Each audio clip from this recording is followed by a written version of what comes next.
Yes, sir, we can start session, sir.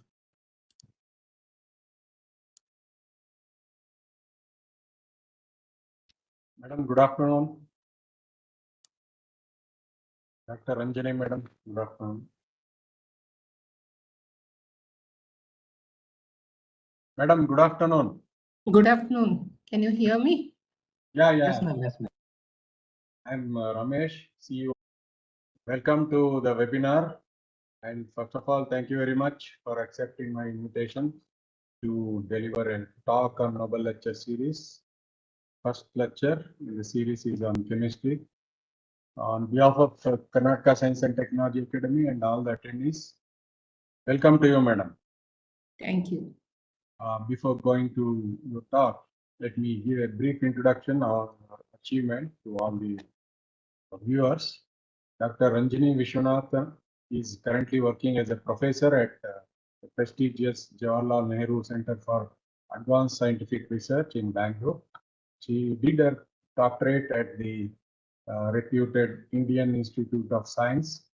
Subsequently, she worked as a postdoctoral fellow at Professor Zhang Fong's laboratory at the University of Arkansas and the Los Alamos National Lab in Professor Victor Kalimo's group before joining Jawaharlal Nehru Center for Advanced Scientific Research. He is currently professor. She is currently a professor at JNCSR and works in the area of quantum dots. Her work has been published in leading journals of national and international repute.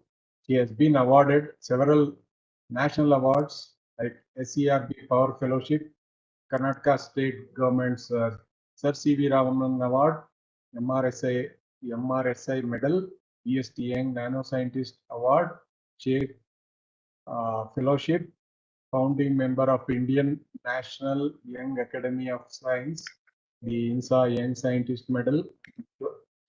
Madam has been chosen as a Young Associate of Indian Academy of Science. She is also a founder member of Indian National Young Academy of Science, among many others. She is also a member of the Editorial Advisory Board and reviewer in many of the leading journals and has given several talks in leading conferences. Today, Madam will be speaking on the discovery and synthesis of quantum dots, for which Nobel Prize in Chemistry for 2023 was given to Dr. Moungi B. Bagandi and Louis E. Bruce and Alexei Ekimov of United States. So, with this background, I request Madam to deliver the talk on Nobel Lecture Series. Now, over to you, Madam, for your talk. Thank you, and thank you for inviting me to give this very prestigious talk. I'll get started with my talk, and I think you must be able to see the Yes, ma'am. slides now. Yeah. So today I've been asked to talk on Nobel Prize in Chemistry in 2023, which is on the discovery and synthesis of quantum dots. And as has already been told, it was awarded to Alexei Ekimov, Lou Bruce, and Moungi Bawandi. So before I get started, this is a slide probably all of you have seen by now, which was kind of the slide that came out on the day Nobel Prize was announced. And today my first job is to really dissect and trisect this slide and explain to you each of the components in this slide part by part. And I'll start with the first component. What are quantum dots?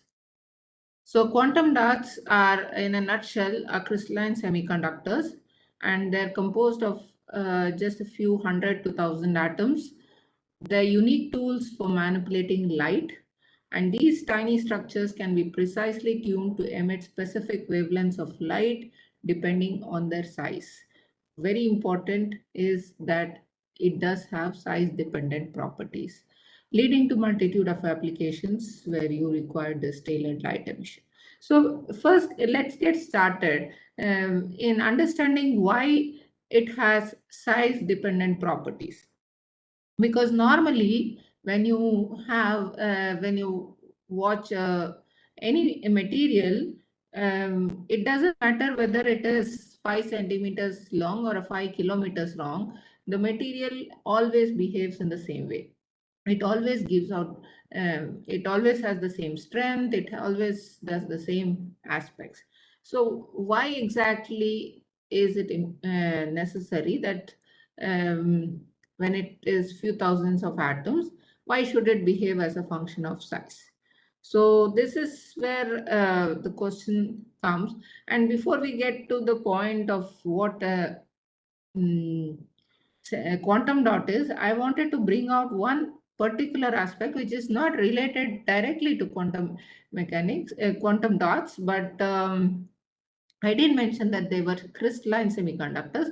What I mean by crystalline is something like this. I think if you can see my video, you should be able to see these structures, wherein you have repeat structures of red, green, which is known as a unit cell and a crystal structure. And this kind of defines the properties of a material. This is for a very standard sodium chloride lattice. If I take something like TiO2, for example, it will be like this, which as you can see, they're very different. And that defines the properties of the material. So this is still a crystalline lattice.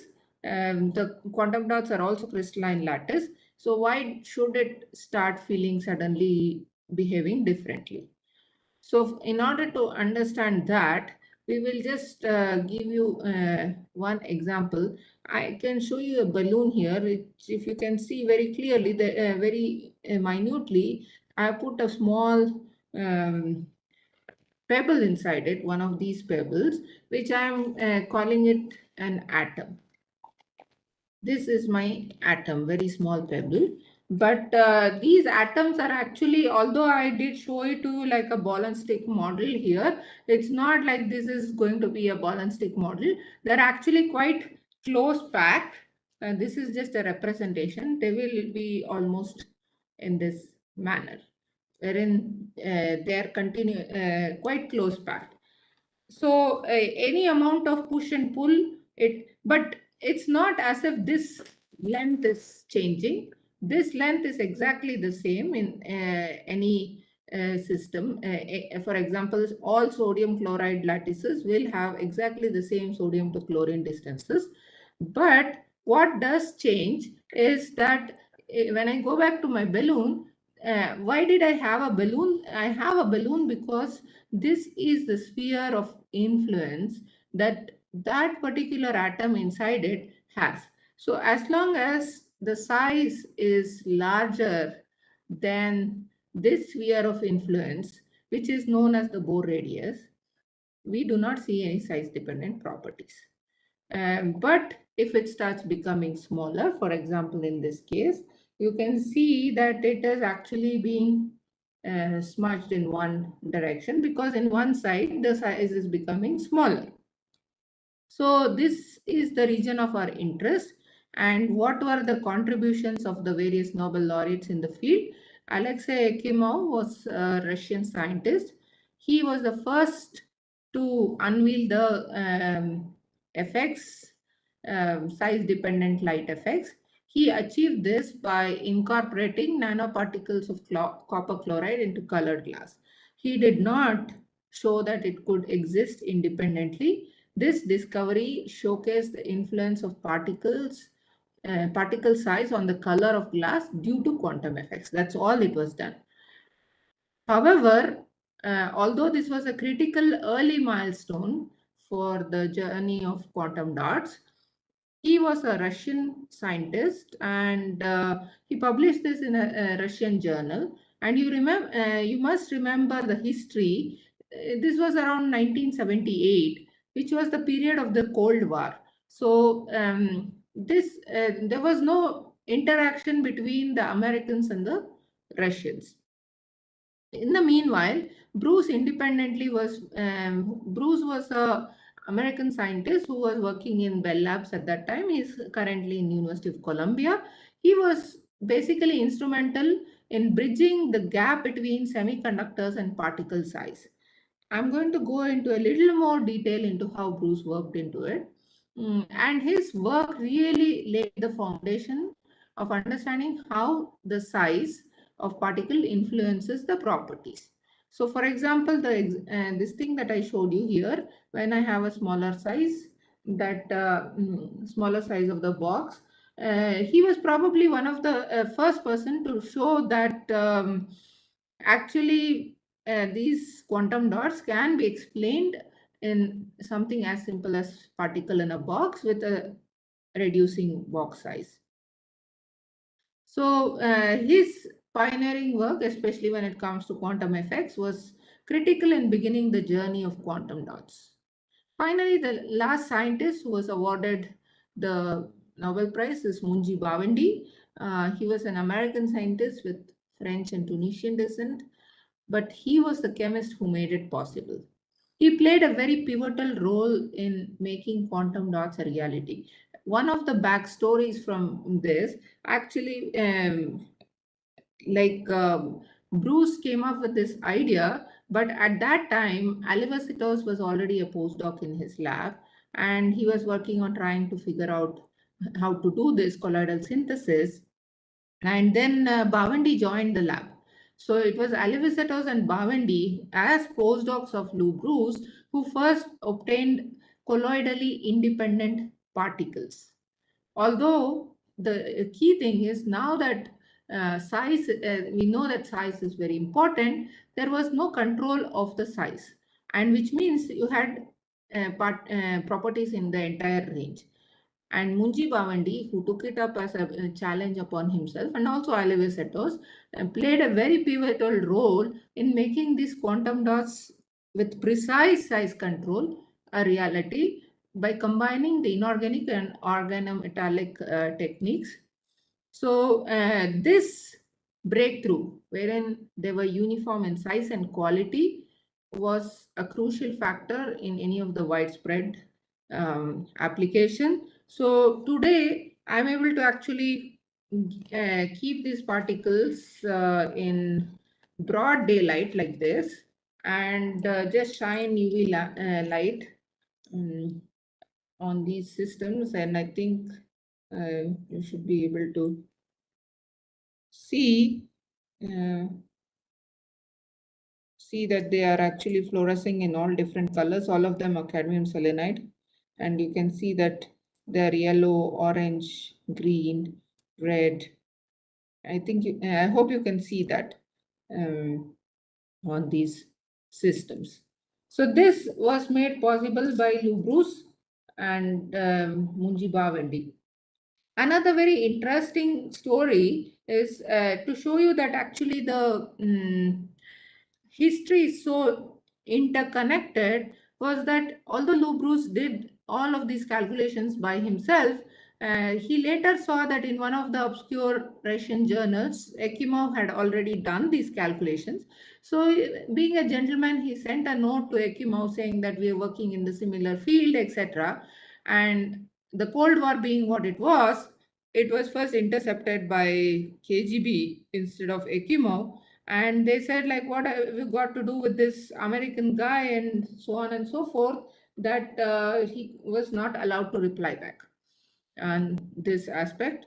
It was several years later when he finally managed to leave Russia on, at least for a short time, that he actually met Lou Bruce and saw what he was doing, and they realized they had been working on the same aspect. So what is this quantum dot effect? We've discussed why do you see all these different colors. So what happens is, as soon as you say it's a semiconductor, you have a band gap. That means there are no states in between these. So if you excite an electron here, it has to go to a higher excited state, which is of the order of band gap Eg, let me say. As particles get smaller, the electrons become so much confined around the surroundings. This leads to changes in the energy levels, specifically at the band edges. As you can see here, it is a continuous band, But here, let me turn on the pointer. Here you see that it has started becoming discrete energy levels. And you can see that with decreasing size, the band gap keeps increasing. And this phenomena, driven by quantum effects, alters the particle, how these particles interact with light. So where did it start from? Was it actually with Bawendi and Bruce and Ekimov? Not really. The origin dates back all the way to 1930s, where it was predicted that a group of atoms could act as the smallest box and the wave function can be compressed by changing the size of the box. However, the reality of how it could be done was not known. Additionally, in 1959, we had Feynman famously saying that the principles of physics, as far as I can see, do not speak against the possibility of maneuvering things atom by atom. The problems of chemistry and biology can be greatly helped if our ability to see what we are doing and to do things on an atomic level is ultimately developed, a development which I think cannot be avoided. This was from Richard Feynman in There's Plenty of Room at the Bottom, 1959. So one thing that I want you all to realize here is that the principles of physics and the problems of chemistry and biology. So was this prize a physics Nobel Prize or a chemistry Nobel Prize? Well, I think definitely all of the three members who were awarded the Nobel Prize are chemists. But the work itself, could it have been a physics work? Of course, yes. And there was a lot of intermingling of physics and chemistry here, which brought out eventually the quantum dot effects. Okay, so what is the size range that we're talking of? Because all the time I'm just telling that the size of the box is made very small, it's very tiny, it's few thousands of atoms. What is the size that is important? Most of the time, this size is in the nanometer. So quantum dots, at least initially, was synonymously known as nanoscience or nanotechnology. And this is the size range that we are looking at, the nanometers. And here, size does matter. Or it is the story of the least at last. Okay, so if you were to give what is the story of this thing in nanometers, nanometers 10 to the power of minus 9 meters or nanometer or 10 angstroms. I'm 100% certain that it's not easy for any of us to imagine what 1 nanometer should look like. Just telling 10 power minus 9 meters does not give me an idea of the scale. So what I want to do here is to give you an idea. The average width of a human hair, which is like this one hair, is of the order of 100,000 nanometers. Or a single particle of smoke is in the order of 1,000 nanometers. I've just taken the smallest, thinnest thing that we could visibly see, and that is this. So what is the science that goes on at this nanometer scale, and why nanometers? The first thing that we will figure out why nanometer is because it is all of these effects are related to the Bohr radius, which I discussed earlier, which is the influence distance. Typically, most of these materials, these semiconducting materials, have the Bohr radius in the order of 1 to 2 nanometers, ranging all the way up to 15 nanometers. So it is in the order of few tens of nanometers or few nanometers up to 15 nanometers or so. And as long as you're confined within that range, you can see these effects. So basically, how do you go about doing that? So I take an example here as to show how much sand is there on the palm of my hand. Let's say we have a heap which is about 4 millimeters by 4 millimeters by 4 millimeters. So the volume of the sand here is given by this number 0.0000064 meter cube or 6.4 into 10 power minus 5 meter cube. Assuming sand to be silica, the density is about 2.65, and which means the weight of sand that I'm holding here in this hand is about 170 grams. So now next question I should ask is, how big is a grain of sand? For the sake of clarity, I'll just say that it's about 0.01 millimeters, and you think of it as a ruler, and the volume of each grain is about 10 power minus 15 meters. So why do I need volume of each grain? Because I know the total volume, and if I know the volume of each grain, I can calculate how many grains are there. So if I actually calculate how many grains are there on the palm of my hand, I can see that it holds about 6.4 millions of grains, or 6.4 gigabits. This is a very large number, but it's not infinity. What we do see is each grain is made up of atoms, and this atoms has a structure like this. So each grain of sand has a structure like this internally, and that is very important. So if I were to take silica for sand, which is almost like TiO2, this would be the structure. It has a molecular mass of about 60. So 1 mole weighs 60 grams, and the weight of each molecule is 9.6 into 10 power minus 23 grams. So we have total number of molecules in my hand is about 2.66 into 10 power 13 terabits of molecules are there. So if I were to read like this, it is only 64 gigabits, whereas each of these ones, if I were to look at the molecular level, I can get very large number of units, as you can see. But physically, does it actually remain the same? So that is the question that we are going to answer now, is that the properties of these small units is different than the larger grains. And why is it different? So the first thing is, if you were to look at the electronic structure and properties of any materials, usually it goes as a parabolic dependence. It just increases like this. But if I were to make it into a thin film like this, which is not really that thin, but let me assume it to be film, which means I'm confining it in 2 dimensions. So, and then, sorry, confining it in 1 dimension with other 2 dimensions being open, then you will get densities of states which are like this. And further, if I make it into a nanowire,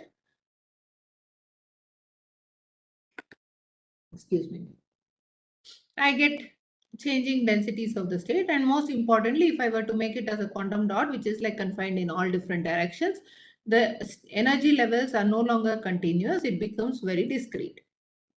Bruce pointed out, and this is how he explained it. I'm going to briefly give you an explanation on this as to how Bruce worked out, and also to show that even this simple explanation, how good it is even to this day. So this is basically the absorption you would see. There are very discrete energy levels here, and these levels can actually be seen in cadmium selenide.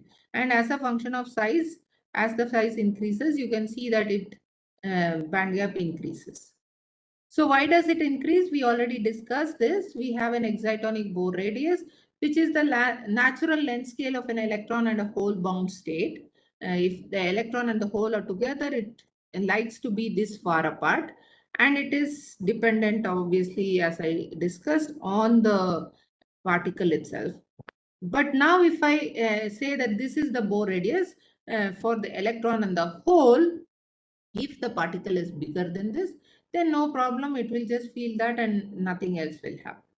But once I start making it smaller and smaller, that is when we start seeing a confinement. You can, the Bohr radius for the electron and the hole are very different. So you can have, if the size is very large like this, as shown here, it is a weak confinement. If only one of them is smaller and Bohr radius is still bigger, it's an intermediate confinement. And if it's smaller in both of them, it's a strong confinement. now that you have all of these things, what happens is these discrete energy levels are changing and it is tunable, which gives a tunable absorption and also the emission. So this was the model that was developed by Lou Bruce in 1985. It relates to the band gap of particle size of the spherical quantum dot. And I'll give one expression, one equation here, which looks very horrendous, but it is in principle not. So let's just look at term by term. You see that one is related to the bulk band gap, which we don't worry about. And once you have a particle of mass m with a potential well of length L, you know that the energy goes as n square h square by 8 ml square. So which is exactly the same as this term, h square by 8 r square, and this is the effective mass. And similarly, the term 2, which is this one, adds quantum localization to energy to the effective mass.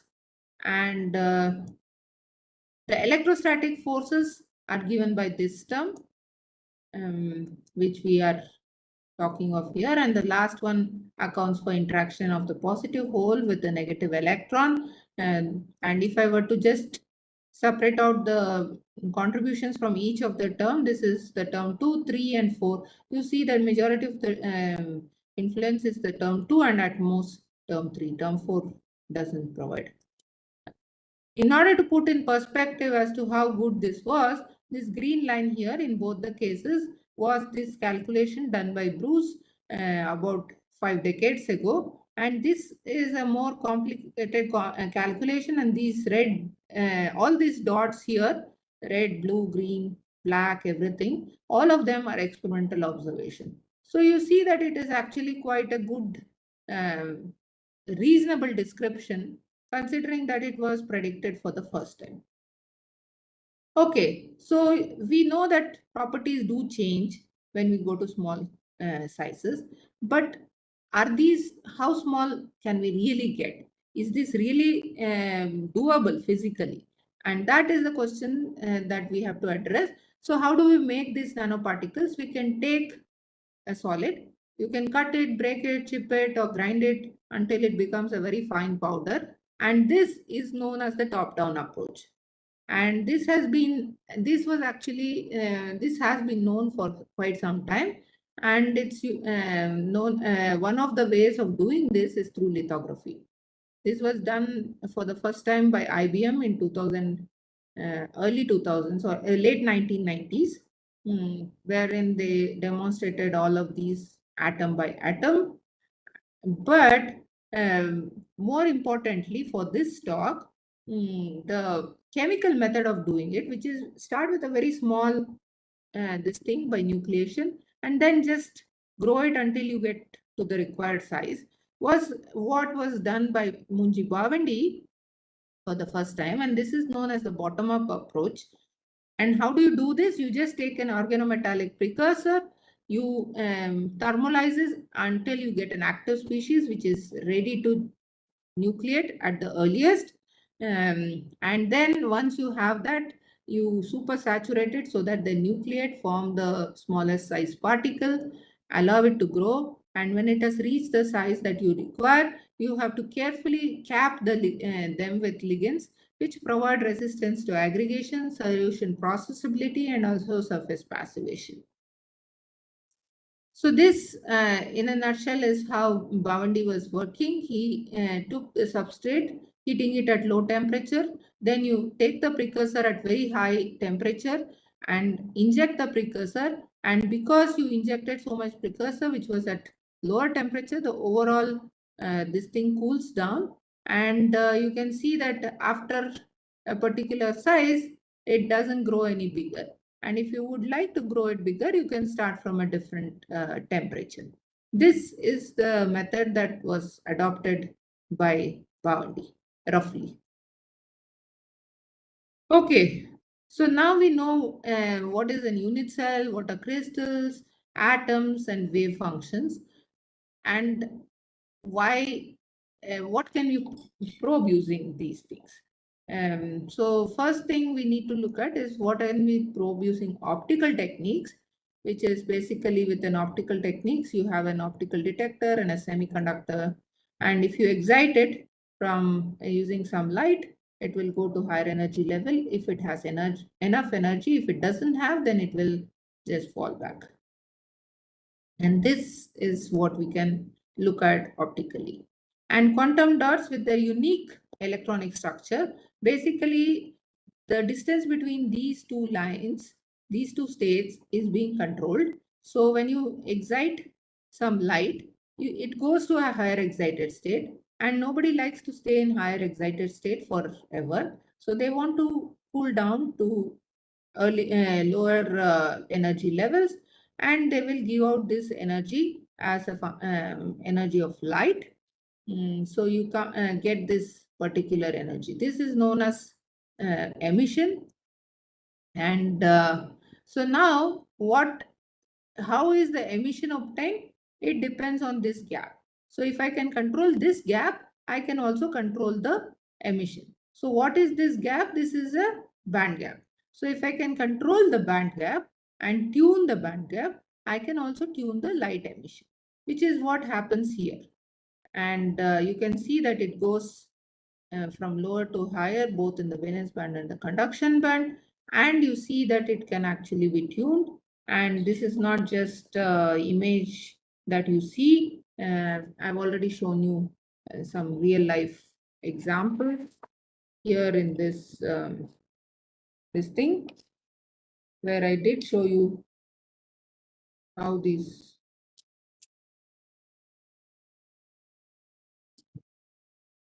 you can see how the nanoparticles are glowing.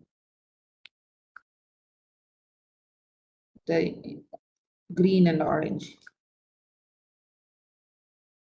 Okay. So, and of course, the internet is full of these images, wherein you see this bright cadmium selenide going from all the way from blue to red. But as I already told you, we are looking at extremely small particles. Human hair typically can be observed through an optical microscope. But when you're going into lithography, integrated circuits, atoms, molecules, we have to have the tools to look at it, and optical microscopy is not a tool, not a good enough tool. So we need to go down further down to electron microscopy and scanning probe microscopy. So if we have to characterize these particles, the first thing all of us say is seeing is believing. And I hope you are able to see this fine structure here, wherein these are actually the atomic planes. So this is one way of doing it. And the other way of doing it is to use scanning probe microscopy, which is basically I use a finger, and I can call it a nano finger. And if the interaction between the tip and the sample decays sufficiently rapidly, which it does by exponentially, only two atoms that are closest to each other will feel each other, and then you can see how that changes. However, there is one major problem. It's not possible for us to generally just give a repeat unit like this or like this. There are repeat units, but not all repeat units are perfect. And these are also not the perfect ones. So they do have these small balls here, which can be off in some sense. And also very importantly, you can see that there are these things on the surface which are not exactly connected the same way as the ones inside, which is more evident in this one.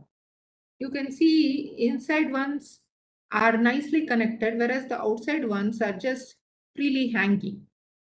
And more the surface, more of this will happen. For example, in this case, even though there are people like this who have clearly different emotions than the rest of the people, clearly different direction, they are actually in the different, there is still one direction, one emotion, but defects like these can be present, and they're also important. I'm not saying they're, but in nanoparticles, what will happen is more like this. So it's non-trivial to get something which is such a bright image, which is basically there is no direction. This happens largely because of the large surface area. You can see that the same A by A by A cube, so the volume is not changing. It's always A cube, but if you keep dividing it, the surface area, three-dimensional surface area changes. So these are actually quite expensive in nanomaterials. The ones inside do not survive. But if they do survive, it's non-trivial to get rid of them.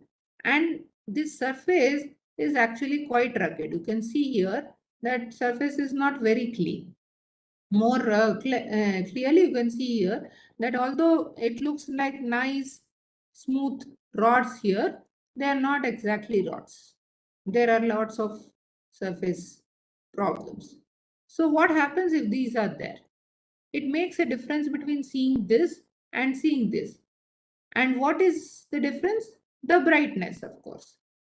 So defects play a very important role in nanomaterials because of their small size, and it is non-trivial to get bright, shining quantum dots. And that's where actually many of the chemistry behind it is stuck. So what happens is you can see that although it's a crystalline lattice, you can see every crystal, one crystal here, it is moving in these different directions. So which means there's a lot of defects. Whereas here there are lesser defects, and the ones which are there are very protected fine defects. So which one is better? Either of them by itself is not better, but what we can do is we can take them and overcoat it so that the surface doesn't play such an important role. But if I overcoat this one, wherein you have like one tuck, tuck, tuck, small steps everywhere, the steps will be retained largely, and you can see that there are bigger steps and the steps are retained. However, if I take these, which were in all different directions, I can actually get a very uniform structure around it, which is very, very bright. And these defective cores are more useful in providing that. And this brightness, you can, just to give you an idea, as the improvement in the quantum field is like quite substantial, as you can see. And this is how it would look like, the electrical light. Okay, where is the future of quantum dots? What are the applications? And the first set of applications, which is now commercialized, is the quantum dot TV by Samsung. You can see that basically most of the TVs are compared to a OLED TV. OLED TV is backlighted by white light, and a quantum dot TV is backlighted by blue dots. So white dots, all said and done, has a lot of yellows and UV and everything mixed in it. So there is a lot of loss. So the clarity goes down. Whereas these quantum dots, because they are very stable and they get excited by a very focused light like UV light or a blue light, we do not lose a lot of pixels. And because of which you can see that they are actually quite more clearer. For example, between this and this, which is quantum dot TV, and even in this one, this is a quantum dot TV and this is a conventional LED, you can see that they are actually much more elegant. But this might not be such a big catching factor. The reason it has not progressed further is because we need also, see, for example, everything on your phone and etc. don't need any backlighting. And we have so far not yet been able to bring quantum dots to the level that there is no need for backlighting. And when that happens, we obviously there is going to be less loss of charge. So we will be able to look at it much more clearly. The second aspect that we can also see is the solar energy conversion into photovoltaic cells. The reason this is such a big problem is because the current power conversion efficiency with silicon-based solar cell technology remains at 20%. This is largely contributed by the fact that the theoretical efficiency is only 31%. That is assuming there is no loss, etc., etc. So our scope for improving this is pretty limited. So why is that loss going to happen? Because you shine the solar light onto this. This semiconductor is supposed to absorb it and give it to something else. So we shine some light onto it. This is the solar spectrum. When we shine a higher energy light, we see an electron exciting and it stays up here. And then very quickly decays down non-radiatively by giving out heat, and it comes to the lowest excited state, like here. And the transition only happens between these two levels, which means that all of this energy is lost. The excess energy is lost, which is wasted. And also there is this area where there is not enough energy to absorb light. So there is very small region which can absorb and make use of this very efficiently. Now and that's one of the reasons you have a power conversion efficiency of 31%. Now there is a way you can improve this, which is by putting tandem cells of different materials. So what people have done is they have used gallium indium phosphide, which will absorb in this region, gallium arsenide, which is absorbing in this region, germanium, so that they can make better utilization of the sunlight. However, this becomes extremely difficult to manufacture because of the fact that it has to be in tandem and all of that. So instead, we can take the very exact same cadmium selenide, prepare them in different sizes, and we put them together so that as soon as this starts absorbing, it knows that this one has to start. As soon as this reaches the peak, it knows that this one has to start. So you will capture a larger spectrum of the solar spectrum and hence make energy efficiency more stronger. The other places that it has impacted is in fluorescent probes, in biodiagnostics. Many of these aspects, quantum dots have played quite a critical role. And in all of these, very important tool is single molecular fluorescence, which has been developed now, commercially available. And it basically helps you track and detect various organelles or whatever. There were issues with the size, but it is now pretty much stabilized. However, there are still issues with toxicity as well as going in and out. And the most important problem is splashing off and on at times because of non-radiative decay. And there have been lots of work trying to avoid this splashing so that this can be better understood. Okay, so all of these is the background, what is already in the market or being worked on, etc.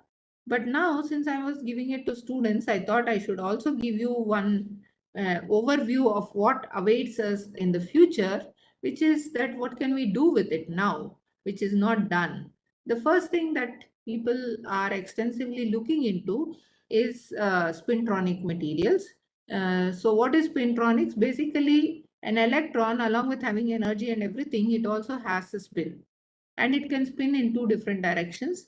And if they're randomly kept, then their charge carriers are random. Now, if I do something with the spin, for example, bring in a magnetic field or something, I can make them all align in one direction. And once I make them align in one direction, I can use it like a 0 or 1 kind of bytes. So in magnetic field, electrons which spin up and spin down have different energies, expresses data as binary digits, like spin up can be 0, spin 1 can be 1, and it operates by applying magnetic fields. So the advantage is it is a smaller device size, less electricity, higher density, faster movement, which leads to higher speed, and more powerful functionality. So what are we looking forward to ultimately, basically, this is a ferromagnetic emitter. If these set of spins are upspin, then I should see again an upspin. But if these set of spins are downspin, or even one up, one down, they cancel out each other. But because of this, there is no collector. Of course, this is a fantasy. In an ideal world, it will be a lot more complicated. So what we can do is use these high spin magnetic impurities in quantum dots. So why do I need to put that high spin in quantum dots? Because normally in bulk systems, you see that the wave function or this sphere of influence is spread out across a wide range. But the moment it is put in quantum dots, they become like this. They have to adjust to their surroundings. So the interactions of the impurity atoms with the host is much stronger, and hence tunable systems can be physically confined. There are also a lot of other applications, like for example, MOSFETs, silver strips, antibacterial food packaging, and so on. Silver nanoparticles can also bring about some catalysis. So this catalysis is also an important part of how to go about. Finally, if I want to really look at the future of nanoscience other than this, I would rather look at manipulating a single atom and observing quantum effects at macroscopic length scales and room temperature. This is the aim of the future in nanoscience quantum dots. The first thing is, for example, first example is a single electron transistor. You can see that it's actually going across each of, whenever there is a state, it will allow the this thing to pass. When there is no state, it will not allow the electron to pass. So what does this do? It harnesses the big quantum. Like for example, the material itself is not quantum, but these effects are very well observed in the macro world, and that's what can lead to entanglement and quantum effects in various other applications, new applications, which is actually the emphasis, current emphasis in quantum materials by the government of India and many other governments as well. So this is what we are looking to harness in the coming years, months and years to come. And so among the students who are here, you need not get upset that, okay, everything is done, I have nothing to do. And that's not true. Actually, you must notice that Haber process was actually first done by Haber, and he got a Nobel Prize for it. And later on, much later on, 1950, this was 1909 or something like that, and 1950s, Bosch finally, 60s or 50s or 60s, Bosch finally managed to scale it up. And the same Haber process, now called the Haber-Bosch process, got another Nobel Prize. So there is plenty of scope in this field, a lot of things to be done. And so I hope it is an interesting field. The future of quantum dots is very bright and interesting. With this, I would like to thank you for your attention, and I would be happy to take any questions if you have. Madam, thank you very much for a very informative and scholarly talk on quantum dots and synthesis. On behalf of Karnataka Science and Technology Academy and all the participants, at outset, I would like to thank you for your time and for this wonderful talk. Now there are a few questions, I believe. Umesh, any questions? Yes, sir. Is quantum theory related to time series, ma'am? Time series as in? It means Shashank B, and he is asking the question, quantum theory related to time travel. That is what they have mentioned in the chat box. Okay, I don't think it is related to time travel. Time travel is largely in relativistic fields. We're not looking at relativistic speeds here. We are looking at only not in the speed of light, but rather we are more interested in bringing that small size. So we are looking only at H, not at C. So this is nothing to do with time travel. Thank you. There is Dr. Geeta Nagraj. Madam, if you have any question or would like to comment, please. Now, Before that, there is one more question, ma'am. What is the Mhm. difference between carbon dots and quantum and dots. quantum dots? Okay, so carbon dots and quantum dots, basically quantum dots is a generic name. Carbon dots is a very specific name for the carbon nanoparticles. Carbon nanoparticles itself is not a semiconducting material. Quantum dots, the main thing that people look for is the semiconducting properties, because you're looking at the gap, and you want to change the gap. And in all of these quantum dots, it is mainly optical properties that people are looking at. But nanoscience also has a very wide scope for changing mechanical properties or surface properties or many of those other catalysis. So carbon dots is very useful in all of those aspects, but I don't, for example, nanoscale electronics, but I don't think it is very critically used in optical applications. It's better, it has extensive applications in other than optical, like nanoscale electronics, you can talk of, or food industry and many other aspects. Thank you very much, ma'am. There is Dr. Geeta Nagraj, madam, who would like to ask question, please. Umesh Gatke. Yes, sir. I will unmute them, sir.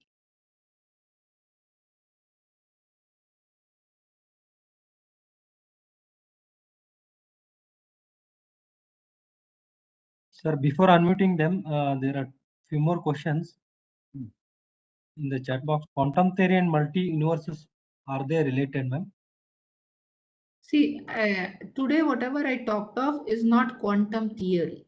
I specifically talked of quantum dots, as in like they are semiconducting materials which are made up of few thousands of atoms, and they are in the size range where their sizes are smaller than the Bohr radius, which is their influence region. And this is not to say that this is quantum theory. This is not at all quantum theory. And all this time travel, time theory, and all that are, I think students are confusing between string theory and quantum dots. Quantum dots is not string theory. Okay, ma'am. Thank you very much. Can these quantum dots can be made using macrocyclic organic ligands? Yes, it is made using macrocyclic organic ligands as some of the capping agents. So, for example, if you need a cadmium selenide, you of course need a cadmium precursor and a selenium precursor, but you also need a lot of organic materials to cap it so that it doesn't grow beyond the size that we require. And in that sense, yes, it is utilized, these macroscopic ligands. But we do not control the size of the ligands. The ligands are not crystalline in nature. Here the crystallinity is what defines. They are organic particles. So an organic particle or a molecular system is very different than so most of these ligands are molecular systems, whereas most of these semiconductors are solids, and quantum dots comes in between. It's neither a molecular system nor a solid. It's the bridge between the molecular systems to the solid. Thank you very much, ma'am. Now I request Dr. Geeta Nagraj, madam, to ask or give any comments. Namaste, good evening. I'm Dr. Geeta from University of Mysore, Nanobiotech Laboratory at the Department of Biotechnology. And ma'am, Dr. Ranjini ma'am, it was just wonderful presentation. I want to compliment on that, and the way you started narration with everything in detail. You covered the topic. And though this topic, we wanted to understand the in-depth study behind the discovery and the implementation of quantum dots. Within 1 hour, you made us clear about the whole story, gave us an oversight of the whole story. Thank you so much. Thank you. Thank you very much, ma'am. Madam, what is the difference between carbon dot and activated carbons, ma'am?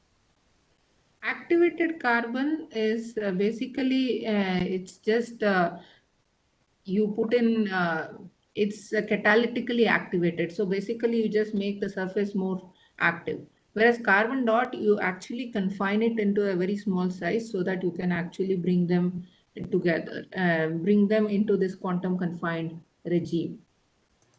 Activated carbon is not in the quantum confined regime. It's just that the surfaces are activated so that it is more for catalysis, whereas it doesn't have any new physics involved in it. But carbon dots has new physics, which is that intermediate between molecular systems to bulk solids. Thank you very much, ma'am. The last question we can take is, do green synthesis have scope in quantum dot preparation too, ma'am? Definitely. That is the buzzword of today, that we need to have a green synthesis. We need to make sure that, because most of these organic ligands that are used are actually quite not so green. And also, if you want to use it in any bio applications, you need to ensure that they are free from lead or cadmium and all of those. And also, how do you get rid of all the things which were not used? So yes, green synthesis is something that is the buzzword of today. It is something, one of the biggest challenges that is facing this field. Thank you very much, ma'am.